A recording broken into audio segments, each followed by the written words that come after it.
अस्सलाम वालेकुम व्यूअर्स, क्या हाल चाल है आपका। उम्मीद है आप सब लोग ठीक होंगे दोस्तों, मज़े में होंगे। कल परसों मैं आया हूँ इस्तांबुल में और मैंने कहा आपको अपडेट कर दूँ कुछ चीज़ों के बारे में। तो अगर आपने मेरा फेसबुक का पेज फॉलो किया हुआ है, वहाँ पे मैंने एक पोस्ट डाली थी कि मैं एक रैंडम बंदे को सेलेक्ट करूँगा, रैंडम पार्टनर को, ट्रैवल पार्टनर को, और उनको अपने साथ तुर्की लेकर जाऊंगा। तो उसमें जो है ना सिलेक्शन हो गई है जी मोहम्मद जहांगीर भाई की। ये इनका ताल्लुक कराची से है। मोहम्मद जहांगीर भाई, वेलकम टू माय व्लॉग। और कैसे लग रहा है मेरे साथ आपको ट्रैवल कर रहे हो? जी सर, बहुत अच्छा लगा है। वली भाई के साथ जो है ना ख्वाहिश थी कि इनके साथ हम विजिट करें तुर्की का। तो वली भाई ने हमें बहुत इंजॉय करवाया है। अच्छा। जो जगह हमें पता नहीं थी वो विजिट करवाया है।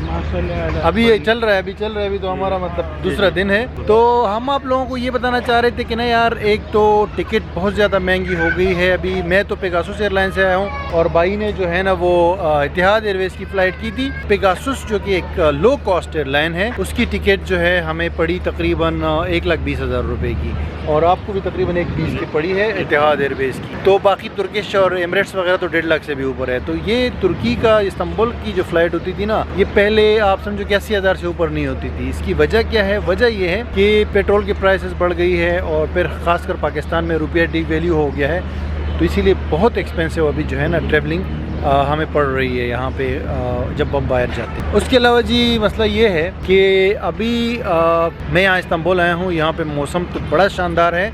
जून का महीना है लेकिन फिर भी ठंडी ठंडी हवाएं चल रही है। और यहाँ पे जो महंगाई की सूरत हाल है ना, वो बहुत ज़्यादा ख़राब है। बहुत महंगाई हुई है टूरिज़म के लिए भी, और वैसे भी जो लोग रहने के लिए यहाँ पे आ रहे थे। अभी मसलन मैं आपको अगर एक छोटी सी एग्जांपल दे दूँ, तो पहले जो रूम हम 300 लीरा में लेते थे ना, वो अभी 600 लीरा में यहाँ पे मिल रहा है। और ठीक है, आपको डॉलर्स थोड़े से मतलब अभी ज़्यादा मिलते हैं। एक $100 की जो है अभी आपको 1700, 1600, 1700 लीरा मिलते हैं। पहले डॉलर जो है ना $1 की 8 बनते थे, वो अलग बात है। लेकिन ये कि बाकी चीज़ें उसी तरह बहुत ज़्यादा एक्सपेंसिव हुई है, चाहे रिहाइश हो, चाहे खाना पीना हो, चाहे ट्रांसपोर्टेशन हो। यानी कि इस्तांबुल कार्ड जो है पहले 10 लीरा का मिलता था और अभी जो है वो 25 लीरा का हो गया है। तो इसी तरह हर चीज़ 3, 4, 5 गुना बढ़ गई है। और बाकी जो है ना आपको इंशाल्लाह अपडेट करते हैं। तो guys, thank you very much ये वीडियो वॉच करने के लिए। मैं और मोहम्मद जहांगीर अभी इस्तांबुल घूम रहे हैं और मज़ीद भी कुछ चीज़ों के बारे में आपको अपडेट करेंगे। ख़ास तौर पे TRC वगैरह के हवाले से भी वीडियो बनाऊँगा।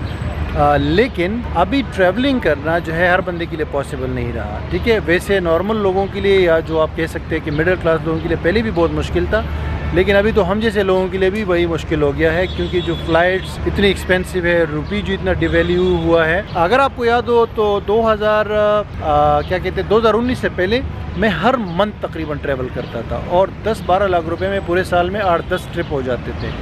अभी जो है ना साल में 1-2 ट्रिप्स भी बड़े मुश्किल है 10 लाख रुपये। तो इस वजह से अभी कुछ टाइम के लिए आप लोगों को भी ट्रैवलिंग स्टॉप करनी पड़ेगी और कुछ टाइम के लिए ट्रैवलिंग जो है काफ़ी मुश्किल हो जाएगी, स्पेशली खर्चे वगैरह के हवाले से, क्योंकि ग्लोबल पेंडेमिक चल रहा है, वॉर चल रहा है, सारा जो है ना मसले मसाइल पूरी दुनिया में। सिर्फ पाकिस्तान में महंगाई नहीं हुई है, तुर्की में बहुत ज़्यादा हुई है, US वगैरह में हुई है। तो देखते हैं इंशाल्लाह कोई ना कोई इसका सोल्यूशन निकालते हैं। तो थैंक यू मोहम्मद जहांगीर भाई कि आपने इस ट्रिप को ज्वाइन किया हमारे साथ, और आप लोगों से हम मिलेंगे इंशाल्लाह बहुत जल्द दोबारा।